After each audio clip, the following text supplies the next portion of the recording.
जय हिंद दोस्तों। रिसेंटली मालदीव से एक बहुत बड़ी अपडेट निकल के ये आ रही है कि मालदीव्स और चाइना के बीच में एक मिलिट्री डील साइन हुई है जिसमें चाइना मालदीव्स को फ्री मिलिट्री असिस्टेंस प्रोवाइड करेगा। आप एक वर्ड नोटिस कीजिए, फ्री मिलिट्री असिस्टेंस यहाँ पर चाइना मालदीव्स को प्रोवाइड करने वाला है। और इसकी रिगार्डिंग जो आर्टिकल्स आप यहाँ पर देख सकते हैं, China Maldives sign new military agreement amid strained relations with India. यहाँ पर भी आप देख सकते हैं कि China to provide free military assistance to Maldives. और ये सब कब हो रहा है? जब भारत और मालदीव्स के बीच में जो रिलेशंस है, दोनों के बीच में जो टेंशंस है, अभी कह सकते हैं कि बिल्कुल पीक पोजीशंस में है। लेकिन एक इंटरेस्टिंग फैक्ट आपको बताना चाहते हैं जिसमें आपको मालूम चलेगा कि मालदीव्स का जो है ना, रिसेंट के जो प्रेसिडेंट मोहम्मद मोइजू है, इसकी हिपोक्रेसी किस तरीके से नजर आती है। आप इस आर्टिकल्स में यहाँ देख सकते हैं कि जब मालदीव्स में चुनाव हुए थे नवंबर के टाइम में, तो चुनाव से पहले इन्होंने यहाँ पर यह कहा था कि जो इंडियन मिलिट्री ट्रूप्स जो मालदीव्स में है 80 के आसपास में, इनको हटाने को लेकर इंडिया आउट कैंपेन के नाम पर इन्होंने लड़ा था और ये जीत भी गए। लेकिन जब इनसे पूछा गया था ना कि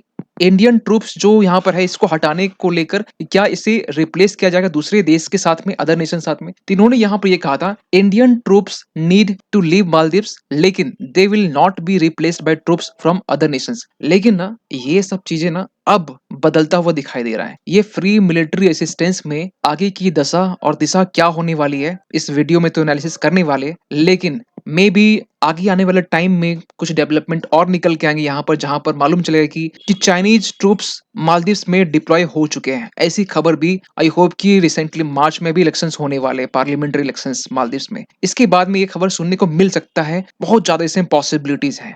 खैर, आप यहाँ पर मालदीव्स के जो डिफेंस मिनिस्टर हैं, इनके तरफ से ट्वीट दे सकते हैं और कुछ इमेजेस शेयर किए गए, खासकर जो चाइना और मालदीव्स के बीच में जो डील एग्रीमेंट साइन हुआ है। शुरुआत से बात करते हैं कि चाइना ने यहाँ पे एक्चुअली मंडे के दिन एक डिफेंस कॉर्पोरेशन एग्रीमेंट साइन किया है जिसमें फ्री मिलिट्री असिस्टेंस के बारे में बात किया जा रहा है और कहा जा रहा है इसका मेन जो पर्पस है वो मालदीव्स और चाइना के बीच में स्ट्रॉन्गर और बायलैटरल टाइज को और भी स्ट्रॉन्ग करना। इवन ये चीजें तब निकल के आ रही जब प्रेसिडेंट मोहम्मद मोइजू ने यहाँ पर एक डेडलाइन दिया था भारत को अपने मिलिट्री ट्रूप्स को हटाने को लेकर, क्योंकि फरवरी के पहले वीक में अगर आपको मालूम हो कि दोनों देश के जो टेक्निकल ग्रुप है इनके बीच में मीटिंग्स हुई थी, इसमें मालदीव्स में हमारे जो इंडियन पर्सनल है 80 के आसपास में, इसको रिप्लेस करने की बात की जा रही थी, खासकर टेक्निकल स्टाफ या सिविलियंस के थ्रू से। तो इसकी जो टीम है हमारी, जो एक इंस्टॉलमेंट जो है वो पहुंच चुकी है सिविलियंस। वैसे तो डेडलाइन 10 मार्च का था और 10 मई तक का था, तो 10 मार्च से पहले ही वहां पहुंच चुकी है। और जैसे ही हमारी जो पहली सिविलियन टीम वहां पहुंची, उसके बाद ये डेवलपमेंट निकल के आ रहा है। मालदीव्स के डिफेंस मिनिस्टर मोहम्मद घशन मोमून, ये बेसिकली चाइना के जांग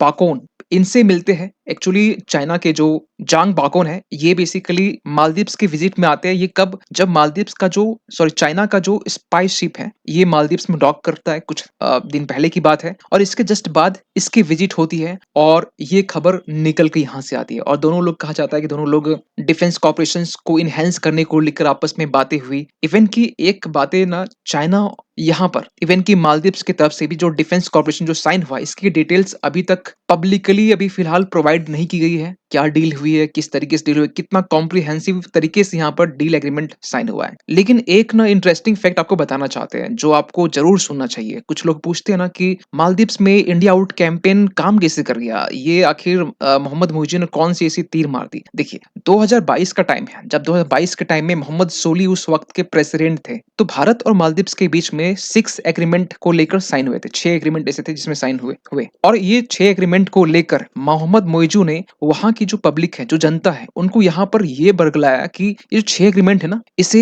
मालदीव्स की जो सरकार है, जो मोहम्मद सोली की सरकार है, ये पब्लिक नहीं करना चाह रही थी कि भारत से किस मैटर को लेकर डील हुआ है, ये पब्लिक क्यों नहीं किया जा रहा है, डिस्क्लोज क्यों नहीं किया जा रहा है, इसको लेकर यहाँ पर पब्लिक को बरगलाया गया। यहाँ पर इवन की यहाँ पे ये बताया गया कि जो 6 एग्रीमेंट है ना, वो बेसिकली हमारे देश को के सॉवरेनिटी, संप्रभुता के लिए खतरा हो सकता है। और इसके लिए यहाँ पर हाथी के दांत जैसी गिनती करवाया कि यहाँ पर इंडिया की मिलिट्री ट्रूप्स यहाँ पर 80 के राउंड है, लेकिन ये दिखाने क्या है, खाने कुछ और है। और इस तरीके से कहा गया कि मालदीव्स की सॉवरेनिटी को खतरा है। किससे? भारत से। क्योंकि अगर आप थोड़ी-सी पॉलिटी की थोड़ी समझ रखते हैं तो आपको मालूम होना चाहिए कि जो एक देश के लिए पॉलिटी में पॉलिटिकल जो भाषा होता है, यानी कि जो एक कंट्री को हम लोग बोलते हैं स्टेट, तो स्टेट के बेसिकली 4 कंपोनेंट होते हैं। वो 4 कंपोनेंट में पॉपुलेशन, टेरिटरी, गवर्नमेंट और सॉवरेनिटी, जिसमें सॉवरेनिटी जो होता है ना, संप्रभुता, ये सबसे इंपॉर्टेंट और सबसे ज़्यादा महत्वपूर्ण फैक्टर हो जाता है। और इसी का यहाँ पर बेस बनाकर मोहम्मद मोइज़ू यहाँ की पब्लिक को बेसिकली इंडिया के खिलाफ करने में और इलेक्शन को जीतने में बेसिकली इनका सपोर्ट हुआ। लेकिन कहा जा रहा है कि ये जो न्यू मिलिट्री एग्रीमेंट है दोनों देश के बीच में, ये बेसिकली डॉक्यूमेंट्स, कहा जा रहा है कि मोर देन मियर डॉक्यूमेंट्स, ये कुछ ज़्यादा हो सकता है। कॉम्प्रिहेंसिवली तरीके से हमें तो नहीं पता, लेकिन हो सकता है कि ये जितना हम लोग सोच रहे हैं उससे भी ज़्यादा तरीके से यह डील साइन हुई होगी दोनों देश के बीच में। क्योंकि आज के टाइम में मालदीव्स जो है अपनी मिलिट्री और अपनी स्ट्रेटेजिक टाइज स्ट्रेंथन कर रहा है, खासकर चाइना के साथ में, जिससे मालदीव्स जो है बेसिकली रीजनल पावर जो डायनेमिक्स है इसको शेप करने का काम कर रहा है चाइना के साथ मिलकर। लेकिन सबसे बड़ा कंसर्न ये है कि ये भारत के लिए इतना बड़ा कंसर्न क्यों है? देखिए, अगर हम बात करें जनवरी 5 के टाइम में, जब श्रीलंका के पास में जब चाइना का जो स्पाई शिप है यहाँ पर डॉक करने की बात की गई थी, जियांग होंग 3 जो चाइनीज स्पाई शिप है, तो उस वक्त श्रीलंका ने मना कर दिया और कहा कि 1 साल के लिए बैन किया जाता है आपके शिप के ऊपर में। लेकिन फिर ये अपनी रुख को मोड़ लिया मालदीव्स के ऊपर में। मालदीव्स में यहाँ पर डॉक किया कुछ दिन पहले की बात है, और मालदीव्स में डॉक करने के बाद कुछ ही दिन में यहाँ की जो शिप है वो निकल पड़ी, और 2 दिन हो चुका है निकल, जैसे तो 3-4 दिन हो चुका है। लेकिन ये देखा गया कि 10 दिन के 2 दिन के बाद में भी चाइनीज की जो स्पाई शिप है वो ओनली 10 किलोमीटर ट्रेवल की है, और मालदीव्स का जो माले कैपिटल है उसी के इर्द गिर्द एक छोटा सा एक आइलैंड है, हुल हुमाले आइलैंड, वहीं पर फिलहाल इस शिप को पाया गया। लेकिन सबसे बड़ा जो कंसर्न सी है कि चाइनीज जो है ना, चाइनीज के जो फॉरेन मिनिस्ट्री स्पोक्स पर्सन, इनका ये कहना है कि ये जो आप जो कह रहे हैं स्पाई शिप, जासूसी जहाज, ये जासूसी जहाज नहीं है, ये बेसिकली एक रिसर्च वेसल है, जो बेसिकली पीसफुल पर्पस के लिए और या हम ये कि ह्यूमैनिटी साइंटिफिक अंडरस्टैंडिंग को और इसमें समझ बढ़ाने के लिए ये कंट्रीब्यूट करेगा।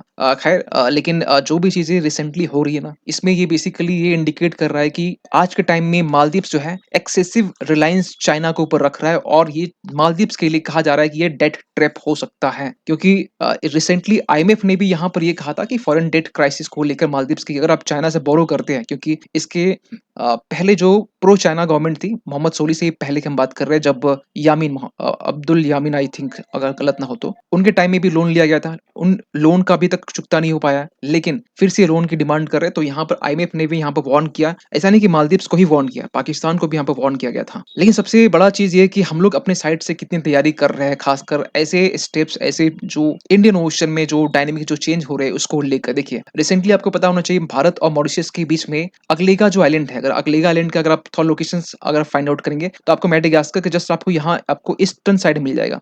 यहाँ पर हम लोग अपनी भारत की अपनी इंडियन ओशन में खुद की बनाई हुई नेवल बेस है मॉरिशस का, एक अगलेगा आइलैंड, जहां पर महज 300 लोग वहां पर रहते हैं। भारत ने वहां पर प्रॉपर तरीके से इंफ्रास्ट्रक्चर जो वो डेवलप किया है। इतना ही नहीं, रिसेंट हम बताना चाहते हैं कि आज 5 मार्च है ना, तो कल के दिन 6 मार्च को आईएनएस जटायु जो है ना, ये बेसिकली इसका ओपनिंग होने वाला है, और इसको लेकर पहले से प्लानिंग चल रही है। और ये आपको बताना चाहते हैं एक चीज की, इसकी जो लोकेशन है ना, मिनिकोय आइलैंड, यहाँ पर आईएनएस जटायु को जो बेस है वो बनाया गया है, और कल ही इसकी ओपनिंग होने वाली है। और कहा जा रहा है कि मिनिकोय से लेकर मालदीव्स का जो सबसे नॉर्दर्न पॉइंट वाला जो आइलैंड है ना, थूराकुनु, ये आइलैंड, दोनों के बीच में जो डिस्टेंस है ना वो 100 किलोमीटर के अराउंड है। मतलब समझ सकते हैं कि स्ट्रेटेजिकली ये जो लोकेशन है, ये बेस कितना इंपॉर्टेंट होने वाला है। इवन आपको एक और इन्फॉर्मेशन देते कि ये जो आईएनएस जटायु है ना, ये बेसिकली इसका जो इनसिग्निया जो है, ये जटायु मतलब आप समझ सकते हैं रामायण का ही एक पात्र है, जिसमें आपको पता होना चाहिए कि जब रावण माता सीता को जब हरण करके ले जा रहा तो होता है, उस वक्त ये आगे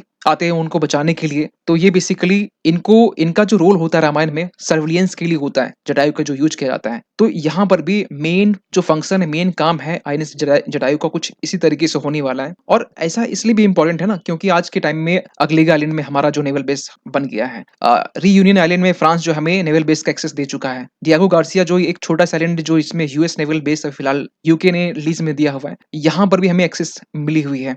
तो यहाँ पर जो है ना, भारत की पकड़ चाइना से ज्यादा है। अगर चाइनीज की माने तो यहाँ पर ओनली मालदीव्स को लेकर ना यहाँ पर इसके बल पे चाइना भी उछल रहा है और मालदीव्स भी उछल रहा है यहाँ पर। ख़ैर जो भी कुछ है, लेकिन जो गद्दारी होती है, जो बेईमानी होती है ना, ये कोई मालदीव्स के मोहम्मद मोइज़ू से सीखे, क्योंकि हमने यहाँ पर रिसेंटली इंटरिम बजट में लगभग 600 करोड़ का जो इंटरिम फाइनेंशियल डेवलपमेंट असिस्टेंस वो मालदीव्स को देने की बात करी है। और फाइनली क्या होता है कि जब ये गद्दारी जब देखी जाती है, तो उस वक़्त हमारे देश के जो फॉरेन मिनिस्टर हैं एस जयशंकर, उन्होंने भी अपने साइड से ना ये कहा कि जब मोहम्मद मोइज़ू ने जब बुलीज़ जैसे स्टेटमेंट का यूज़ किया गया था कि भारत इनडायरेक्टली कहा गया कि ये बड़े देश हमें बुलीज़ करना चाहते हैं, मतलब आँख दिखा रहे हैं, हमें डरा रहे हैं, हमें धमका रहे हैं, ठीक है? तो इसको लेकर भी हमारे देश के जो फॉरेन मिनिस्टर है एस जयशंकर, इन्होंने यहाँ पर रिप्लाई किया था कि अगर कोई बुलीज़ करता तो वो किसी देश को 4.5 बिलियन असिस्टेंस प्रोवाइड नहीं करता। इवन की और भी चीज़ें इसके रिगार्डिंग हमने सेपरेट वीडियो बनाया, आप वो भी देख सकते हैं जाके। और इसी का मज़ा ना वो चाइना भी लेता है। चाइना जैसे इमेजेस रिलीज़ करता है अपने ग्लोबल टाइम्स के सरकारी अखबार में कि इंडिया को का इमेज बेसिकली एलिफेंट से इंडिकेट कर रहा है और यहाँ पर हाथ में एक वेपन्स है, कांटेदार वेपन्स, जिसमें कहा जा रहा है कि नेबरहुड फर्स्ट में हम लोग वेपन्स के ज़रिए हम लोग नेबरहुड फर्स्ट पॉलिसी को हम लोग बेसिकली फॉलो करते हैं। सो इन तमाम चीज़ों को लेकर आपका क्या मानना है? ये भारत के लिए एक चिंता का ज़रूर विषय है। ऐसा नहीं कि हम लोग इसको इग्नोर कर सकते, लेकिन हाँ, भारत की तैयारी अपने साइड से मजबूत और होनी चाहिए। लेकिन इसमें आपका क्या और ओपिनियन हो सकता है? भारत मालदीव्स चाइना की बढ़ते रिलेशंस और मिलिट्री डील के बाद भारत को और भी क्या आगे कदम उठाना चाहिए, इसको लेकर अपना कुछ ओपिनियन दे सकते हैं। मिलते हैं किसी अगली वीडियो में, तब तक के लिए थैंक यू सो मच।